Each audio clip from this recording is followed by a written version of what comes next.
नमस्कार किसान भाइयों आपकी धान की फसल 75 से लेकर 80 दिन के आसपास की हो चुकी है और इस समय कौन सा स्प्रे करना चाहिए जिससे कि हमारी धान की फसल में जो फंगस का अटैक है वो ना देखने को मिले और जैसे फसल पीली पड़ रही है वो पीली नहीं पड़ेगी, अच्छी हरी भरी हो जाएगी।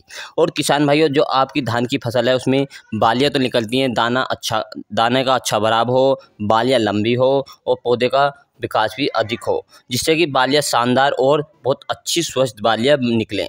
तो हम आपको स्प्रे के बारे में बताएंगे। हम आपको तीन स्प्रे के मिलाकर लगा देते हैं, 3 दवाइयों को एक स्प्रे में मिलाकर लगा देते हैं तो आपकी धान की फसल काफ़ी अच्छी और शानदार बालियाँ देखने को मिलती हैं।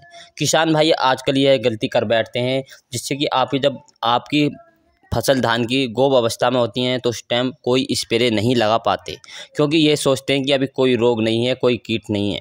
तो उस समय रोग और कीटों का आक्रमण हो जाता है गोब अवस्था में, क्योंकि अधिकतर बालियाँ सूखने लगती हैं। तो बालियाँ सूखने लगती हैं तो उसमें जब बालियाँ निकल जाती हैं शहरी और उसमें बालियाँ सूखने लगती हैं तो किसान भाई जब जाकर स्प्रे करते हैं, लेकिन उससे कोई बेनिफिट नहीं मिलता देखने को, क्योंकि जो बालियाँ होती हैं बहुत सूख जाती हैं, उसमें दाना नहीं बन पाता और उसमें पैदावार की हानि होने लगती है। तो किसान भाइयों आपको सबसे पहले जब आपकी फसल गोब अवस्था में है तो हम आपको बताएंगे दवाइयों को स्प्रे कर देना चाहिए, जिससे कि आपकी बालियाँ नहीं सूखेगी, जो दाने का अच्छा भराव रहेगा और बालियाँ अच्छी लंबी और दाना मोटा भराव अच्छा बना रहेगा। तो किसान भाइयों हमारे यूट्यूब चैनल पर आप नए हैं तो यूट्यूब चैनल को सब्सक्राइब करें, वीडियो को अंत तक ज़रूर देखें कि हमने कौन कौन से स्प्रे के बारे में बताया है, कौन से फंगिसाइड हैं, कौन से अच्छे दवाइयाँ हैं, कौन सी फर्टिलाइजर हैं।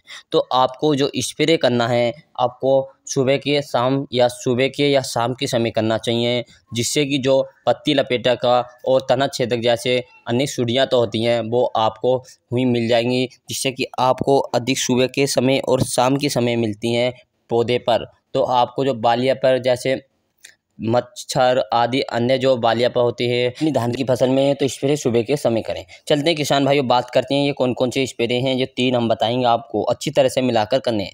इसका नंबर 1 पर हम रखा है फंगिसाइड, जिससे कि आपकी धान की फसल में जो फंगिसाइड है वो नहीं लगेंगे तो आपको लेना है कस्टोडिया तो है, यह काफ़ी अच्छा रहता है धान की फसल के लिए, जो आपको जो रोग कीट होते हैं उसके रोकथाम अच्छा करता है।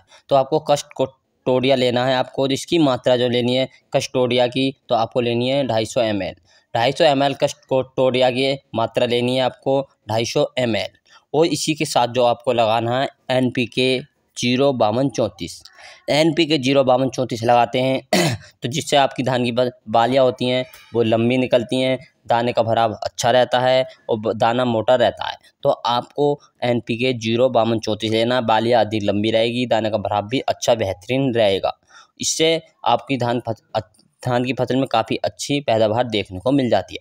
तो इसकी जो NPK 05234 की जो मात्रा लेनी है आपको, 1 किलोग्राम प्रति एकड़ के हिसाब से मात्रा लेनी है, इसी के साथ जो आपको लेना है नंबर 3 पर जो लेना है आपको बोरोन ले सकते हैं आप। बोरोन काफ़ी अच्छा रहता है ये बालियाँ अवस्था के निकलने की अवस्था में, गोब अवस्था की में, तो आपको लेना बोरोन की जो मात्रा लेनी है आपको 100 ग्राम लेनी है। आपको कितनी 100 ग्राम बोरोन की मात्रा लेनी है, 20% वाली बोरोन की मात्रा लेनी है 100 ग्राम।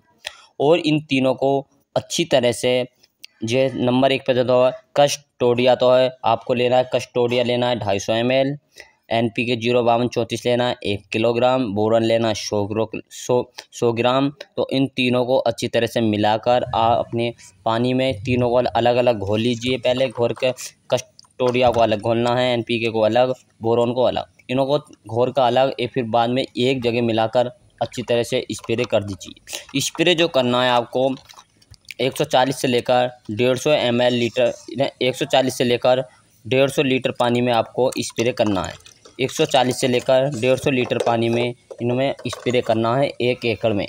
और आपकी धान की फसल में जो फंगिसाइड है, जो बालियाँ सूख रही है वो बालियाँ नहीं सूखेगी, फसल अच्छी रहेगी, पैदावार काफ़ी